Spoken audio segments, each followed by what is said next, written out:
What's up, Panda Nation? Peter from Panda here. Pick these up at my grocers. They're White Castle sliders, but they're not just the regular sliders. They're the cheese sliders, 100% beef.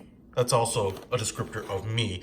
Now, we get 6 of these bad boys. You do have to keep them frozen. Last time I got these at-home sliders, I made them in the microwave. So I'm just going to do that. Looks like they come to a package here.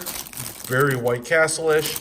And I think from a preparation standpoint, we just separate the sliders onto a plate, microwave on high, 60 seconds of frozen. And I think you have to up this if you put more than the 2-pack on the plate. So let's start cooking these bad boys up. All right, so got them out of the microwave where I do my serious cooking.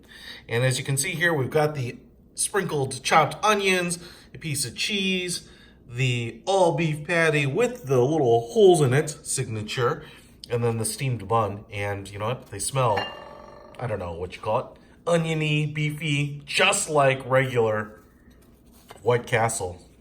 They're even kind of lopsided, just like White Castle. Let's try it out.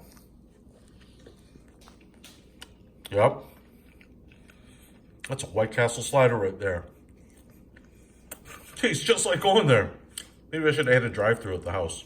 Sell these bad boys. Pretty impressed. Super easy to make. They taste great. Check them out. I'll put a link to them in the description. Peter from Panda out.